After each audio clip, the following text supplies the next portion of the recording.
Hey everybody, it's Jason Blaha here, and once again it is time for a bench press day. But a quick reminder for those of you who watch these videos, please remember to click like down below. Be greatly appreciated. So I deloaded the last half of last week and came back feeling a lot better, everything feeling decent. Decided to start with triples though for the benching, so I'm like, let me just put 315 on the bar and see if we can get 3 reps. Which I did, all 3 of them paused, left at least a rep in the tank. I think looking at that bar speed, we could say I could have got at least 1 more rep. I don't think that's unreasonable. Afterwards, I decided to do my normal rotation of alternating pause benching with barbell rows. And then I'm like, well, the more I look at it, I've been looking at where my weak links are, where I'm feeling stuff on the heavy benching. I could really stand to build some more chest, upper chest, front delt. So I decided to work some incline benching back in. Probably not a bad idea. Again, just as far as supplemental work goes. And the thing is, I'm going to always rotate supplemental work around. A lot of times people say, will you change this or that with a supplemental? It's like, yeah, because we need to keep growing, right? We need to always be addressing our weak links, and we need to do so in a way that avoids overuse. Okay, and in this case, I feel like I would benefit from a second press, because I have been doing JM presses, but they do eventually start to beat you up, and they are a tricep dominant press, but they were a second press, and it was hitting my pecs and front delts and everything. And as I cut those out, again, I'm noticing it's getting harder to progress again on the bench. So I know that I need the volume of a second press. I really do. So I went with the incline because looking at where I'm weakest, yes, I need more tricep. But is that really what's limiting my bench right now? I don't know that that's the case. And again, looking at where the bar slows, I just feel like the incline will carry over really well right now. Just looking at where my bar path is, looking at where I grind when it gets heavy. I think it would be a good idea. It would be a very good idea. Work some incline for a little while. And here's the thing with a lot of the supplemental work like that. You work it for a few weeks, and if it doesn't help, then you know that you might not have made the best choice. But at the end of the day, anything that makes us bigger is going to improve the bench. For rowing, though, I'm going a little heavier right now, doing these with 8s. And because I'm going to add a second row in, the same thing, I look at what's going on with my deadlift. I need more middle and upper back. I need more grip. I really should be doing a second type of row. And with the benching, I could have taken the same approach, by the way, of going a barbell than a dumbbell. And that's also a viable option. It's a viable option.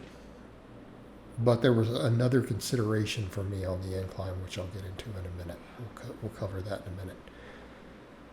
Benching, because I've been struggling with the 250 to progress and to get the 10 reps on the last set, I'm like, let me just work with 245. 245 is a good number, puts me in a good spot for 10s in terms of rep ranges and everything, right about where I need to be in terms of getting within a rep or 2 of failure on every set. So again, did some 10s with it, did all of it paused. A lot of times the very last rep, taking that longer pause just to get in there and take that pause, make the chest work harder out of the bottom. The rows, almost a little too sloppy. Again, adjusting the grip a little. I brought the grip in just a hair. All right, mainly because I can move a little more weight. They're borderline too sloppy. I'll take it though, considering the weight on the bar. But just making a note, we're at the limits of body English and sloppiness and cheating. I feel like it would not be advantageous to allow any more than what we're already seeing there. Again, it's almost unacceptable. Just looking at the footage. It doesn't feel that way when I'm doing it, but watching it, it does. All right, incline benching. I didn't even go with the 30 degree. I'm going to go with the 45 degree angle. Let's get that steeper angle, because if I'm going to do this, I may not add any delt work in. So I need to make sure I'm getting the shoulder work, and we get that at this slightly higher angle. So I went with the 45, trying to pause everything. Another reason to do those, I really struggle with that stretch. I struggle with my shoulder mobility, and a lot of it has to do with tight pectorals when I go to squat. It's a problem. Incline benching is something I almost can't do with the empty bar, right? When I'm trying to warm up on that and find my groove, I have to find a groove where I can actually touch the bar to my chest. Okay, and with the empty bar, I can't actually touch my chest. I have to row the bar to my chest. I can't really touch just from compression of the bar weight coming down until I put at least a plate on each side. So what does this tell me about my range of motion and my mobility and flexibility there? Okay, my pectorals are really tight. Also, there's a case of my lats being that big being a factor. My back size is a factor. But that stretch and that compression, especially the pause on it, I think is going to be helpful for me in getting that set up where I want it on the back squat, as far as getting that bar in position. Okay, so it's multifaceted. Yes, we're looking at overall size. We're looking at those things, looking at bench carryover. Also, I've got to look at the shoulder mobility. You know, again, if it's forcing me into a stretch like that, it may be helping with that same positioning for the back squat as far as getting the bar on my back, because it will also force me to stretch, a stretch overload of my pectorals up in a position to where my hands are up a bit. Not a bad thing at all. Now, dumbbell rows. I've always been a big fan of dumbbell rows. I have been for a long time. I've done a lot of phases where I do them. I prescribe them a lot. They're a no-brainer. They're great for my grip. They're great for my upper back, for me personally.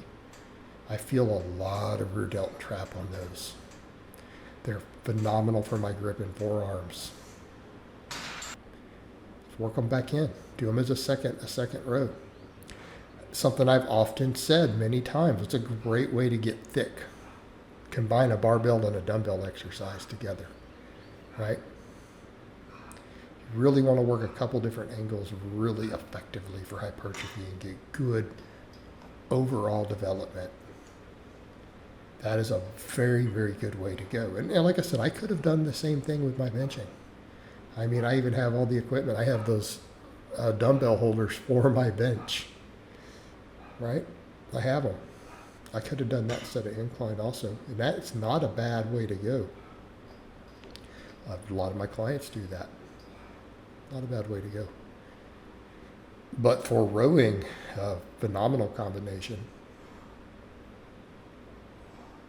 And quite frankly, I need the extra pulling for my deadlift. I need it. All right, what I decided to do for other work, I apologize. My camera, I hit the record button incorrectly. I only got 2 sets of these Skullcrushers. I missed the second set. I swear I did 3. I only have 2 on camera. But you guys know the rule. You know, if you don't record something, can we really claim that we did it? I don't know. So, you know, some people could call me a liar and say, well, you didn't record it.